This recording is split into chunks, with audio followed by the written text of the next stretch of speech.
तो आज बात करते हैं एक वायरल वीडियो, एक सुपरस्टार के घर और उसके चारों तरफ मचे एक सियासी बवंडर की। चलिए सीधा उसी सवाल से शुरू करते हैं जिसने सोशल मीडिया से लेकर न्यूज़ डिबेट्स तक हर जगह आग लगा दी थी। क्या सच में खेसारी लाल यादव के घर पर बुलडोजर चल गया था?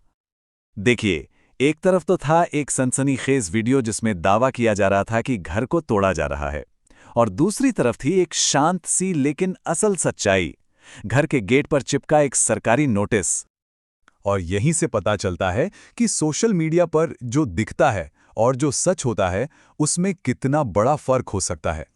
बाद में जब फैक्ट चेक हुआ तो सामने आया कि वो बुलडोजर वाला वीडियो तो फर्जी था, शायद एआई की मदद से बनाया गया था। अब ये समझने के लिए कि ये मामला इतना बड़ा बना कैसे, हमें पहले इसके सेंटर में जो शख्स हैं और जिस घर को लेकर ये विवाद है उसे समझना होगा। खेसारी लाल यादव सिर्फ एक भोजपुरी सुपरस्टार नहीं हैं, वो एक बहुत बड़ी पब्लिक फिगर हैं। बिहार के छपरा के एक छोटे से गांव से निकलकर आज उनके करोड़ों फैंस हैं और वो आरजेडी पार्टी की तरफ से चुनावी मैदान में भी हैं। और ये जो घर है मुंबई के मीरा रोड में बना सूर्यकृति बंगला, ये उनके लिए सिर्फ एक इमारत नहीं है। जैसा उन्होंने खुद कहा, ये उनकी मेहनत की कमाई का नतीजा है।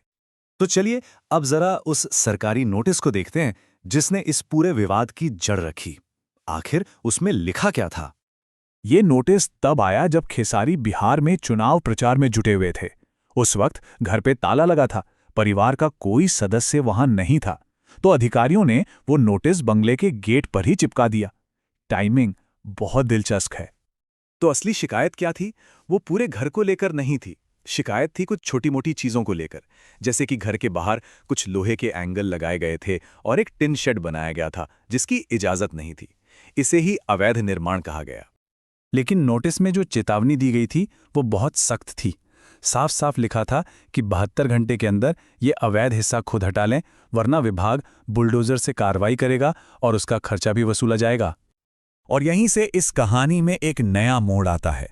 इस एक नोटिस से दो बिल्कुल अलग अलग बातें निकलकर सामने आईं। तो अब सवाल ये था कि ये सिर्फ कानून का पालन था या फिर सियासत? नगर निगम का कहना था कि उन्हें शिकायत मिली, उन्होंने जांच की और नियमों के हिसाब से नोटिस दे दिया। इसका राजनीति से कोई लेना देना नहीं। वहीं दूसरी तरफ खेसारी और उनके समर्थकों का आरोप था कि उन्हें जानबूझकर चुनाव के समय निशाना बनाया जा रहा है। ये एक तरह का राजनीतिक बदला है। खुद खेसारी ने भी इस पर बहुत भावुक होकर प्रतिक्रिया दी। उन्होंने कहा कि मुंबई में घर बनाना उनकी मां का सपना था और चुनाव के वक्त जो कुछ भी हो रहा है वो बहुत गलत है। अच्छा, तो इतने दावों, आरोपों और वायरल वीडियो के बाद आज की जमीनी हकीकत क्या है? चलिए इसे साफ करते हैं। तो देखिए, सबसे बड़ी और जरूरी बात, वायरल वीडियो के दावों के ठीक उलट घर को तोड़ा नहीं गया है। वो बिल्कुल सुरक्षित है। हाँ, नोटिस दिया गया था, चेतावनी भी दी गई थी, लेकिन परिवार के वहां ना होने की वजह से कार्रवाई फिलहाल रुकी हुई है। मामला अभी भी अटका हुआ है। तो अब सवाल उठता है कि आगे क्या हो सकता है? इस विवाद को सुलझाने के क्या रास्ते हैं? देखिए, ऐसे मामलों में एक तय कानूनी प्रक्रिया होती है। पहले नोटिस दिया जाता है, फिर मालिक को अपना पक्ष रखने का मौका मिलता है। वो फैसले के खिलाफ अपील भी कर सकते हैं। तोड़ फोड़ तो आखिरी कदम होता है, जब सारे रास्ते बंद हो जाते हैं। तो कुल मिलाकर अब 3 ही रास्ते दिखते हैं। या तो खेसारी खुद ही उस हिस्से को हटा दें जिसे अवैध बताया जा रहा है, या फिर नगर निगम आगे बढ़कर कार्रवाई करे, और तीसरा रास्ता है कि ये मामला अदालत में जाए, जिससे किसी भी तरह की कार्रवाई महीनों तक टल सकती है।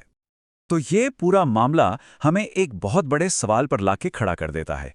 आज के इस दौर में जहां खबरें वायरल होती हैं और राजनीति का दांवपेच बहुत बड़ा है, वहां हम कानून को और बनाई गई कहानी को एक दूसरे से अलग करके कैसे देखें, खासकर तब जब कभी-कभी कहानी सच्चाई से ज्यादा ताकतवर लगने लगती है।